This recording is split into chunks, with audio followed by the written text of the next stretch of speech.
Hi, everyone. Welcome back to Kari's Confessions, a nonprofit exec tells all. I'm Kari Anderson, your host and principal with Insight Consulting. My podcast explores the tools and strategies that help nonprofit leaders grow their impact and build resilient organizations. As always, I'm here to share some hard earned lessons and honest truths from life inside the nonprofit world. So, a little about me. I spent 25 years in the nonprofit sector in leadership roles with 7 organizations. Now, I provide coaching and consulting services to ensure that nonprofits like yours have the structure, systems, and practices to do your best work. Wherever I go, I continue to hear that nonprofit execs need a place to gather, to receive tools, feedback, and advice that encourages them to stay the course. It doesn't matter if you're in a village of 182 or a metropolis of millions, nonprofit work is both gratifying and lonely. I'm here to make sure that you have a chance to breathe, laugh, smirk, and get excited again about the important work that you do. So I'm glad you're here today because we're diving into one of the most important parts of nonprofit fundraising, the year-end appeal. Now, if you've worked in nonprofits for any length of time, you already know this truth. The last 6 weeks of the fiscal year are gold.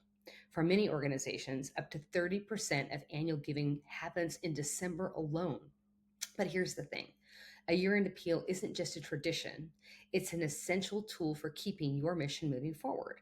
And when it's done well, it's not just a letter or an email, it's an invitation for donors to step into your story. Today, I'll walk you through 10 tips for writing a successful year-end appeal to sharpen your message, energize your supporters, and maximize results. So, tip one, start and end with gratitude. Always open and close with thanks. Gratitude sets the tone and makes donors feel like partners. Here's an example opener. Thanks to you, children in our community have warm meals and brighter futures. Closing the appeal with gratitude reinforces that every gift matters, large or small. Tip two, simplify your message for maximum impact. Ditch the jargon. Use conversational language. Think chatting over coffee instead of boardroom presentation. Be specific. Talk about one family housed, one animal saved. Short, direct sentences help cut through the noise. Tip three, segment your donor audience. Not all donors are alike. So, loyal donors might respond better to your support last year helped 300 families. Are you ready to help us even more? Now, a lapsed donor sentence might look like you can be part of something special this season. Tailoring your message creates a sense of belonging and boosts response rates. Tip four, use storytelling to your advantage. Stories transform statistics into emotion. Share a student's journey, a neighbor's survival, or an animal's rescue.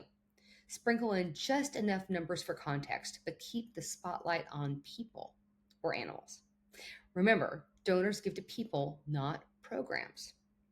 Tip five, create a clear and compelling call to action.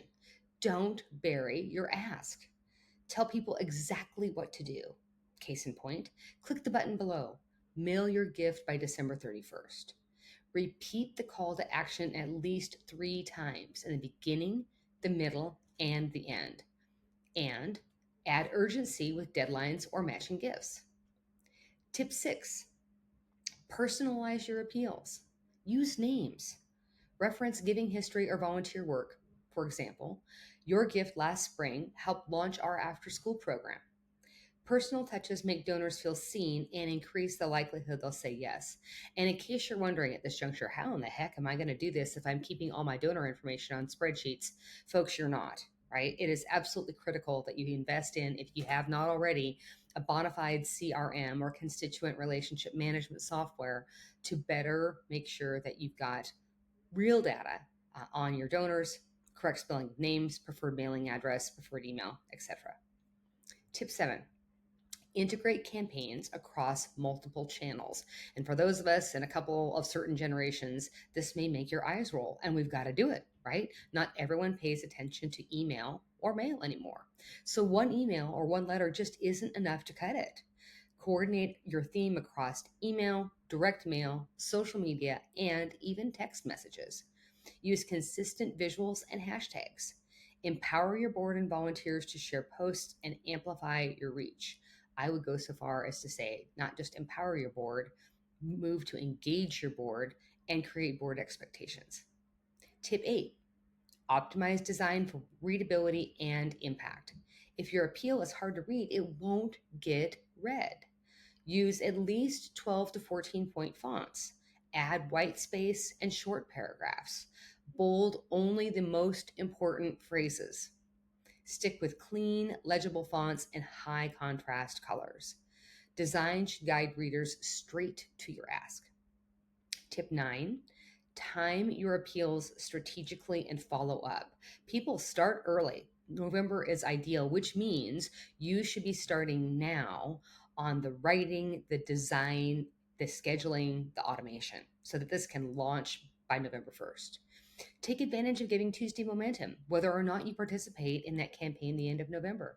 Follow up with reminders, postcards, emails, even phone calls to major donors. Don't assume one message is enough.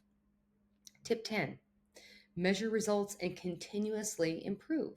Track everything: open rates, response rates, average gift size, test subject lines, experiment with calls to action, pivot mid campaign if something isn't working.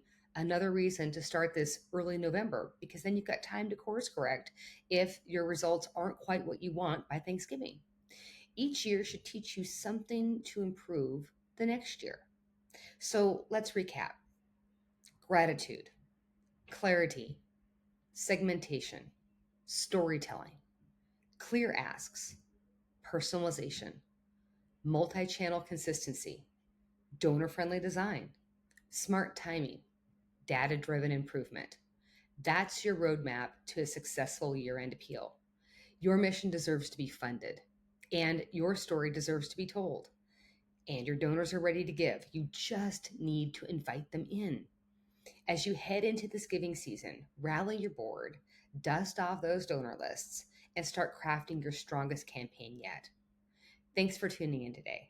If you found this episode helpful, share it with a colleague or board member who's gearing up for year-end fundraising. Make sure to follow me on your favorite streaming channels, including YouTube, Apple, and Spotify. And for additional resources and tools, follow me on LinkedIn. You can also check out my website at insightconsultinggroup.com. Keep leading with heart, clarity, and courage. Until next time, have a great week.